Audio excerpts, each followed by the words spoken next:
name is Nicholas Otieno Guge.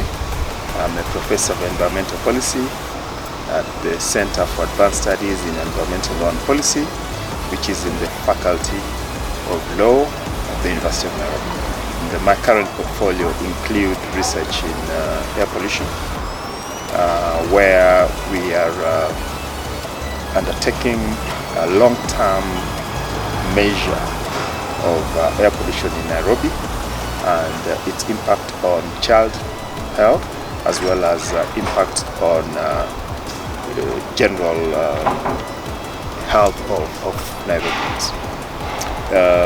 I'm also having a project on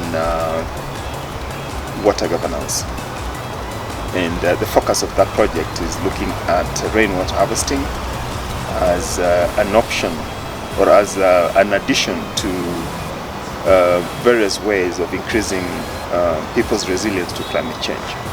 I have another project which is on index-based livestock insurance, and this is to improve the resilience among the pastoral communities towards climate change. This workshop to me offered a number of benefits. One, it strengthened my network, because there are a number of people that I'd met previously, and now we are able to network better and plan on how we can work together moving forward. It also provided me with new networks, and that's even more important because I met so many people that I had not met before, and they represent different institutions.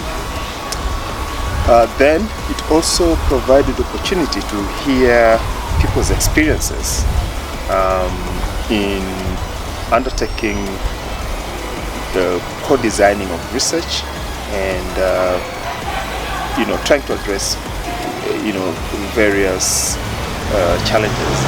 And sometimes some of their experiences sort of overlapped some of the challenges we're experiencing. So there was a learning aspect which we feel we can borrow to try and address issues that we are experiencing in our own research. My name is Professor Chukwuemeka Diji. I'm a professor of energy studies and climate research, and I'm also the research director for Nexus International University based in Uganda. And my project with CLARE is decision support for climate risk preparedness in West Africa. I'm also the co-principal investigator for that project. We are trying to help farmers in Nigeria and Ghana with drought insurance, and because in these two countries insurance has been tried, agric insurance has been tried, and it failed because most times the weather conditions were not well predicted, and when the farmers incur losses, they weren't getting enough in terms of the compensation. So what we're trying to do is we want to implement a drought insurance system that will give the farmers enough prior information so they know when not to plant, they know when they can anticipate the weather conditions, so that way they can even mitigate the loss from the point of view of planting and harvesting, and then also to be able to negotiate better in terms of the compensation they get where those disasters happen. And also another variant of our project is we're also looking at the gender dimension of these losses, because in West Africa, where our project is based, women constitute 70% of farmers. So most of these losses are accrued to women. So there's a gendered pattern in terms of climate risk in West Africa. So we're also trying to look at how do we factor in these gender patterns in designing the drought insurance scheme, because in the previous insurance program that have been done, they were all gender blind. So in most cases, the women farmers felt terribly cheated, and they felt, well, they were cheated because of their gender. So those are the summary of what we're working on. One of the things I've learned here is how do you navigate that stakeholder issue. Then the second one also is passing information and managing expectations. Because when we had our stakeholders meeting, the farmers are very enthusiastic and the expectations are very high. In fact, at one of our sessions, there's an association of women farmers. They had a lot of fights with ministry officials. So these are some of the things I've been able to learn here. How do you manage such process? And that's where the co-creation thing has been very helpful to me. But what that means is that we need to do more co-creation rather than the bantering that took place. When it comes to the actual content, yes,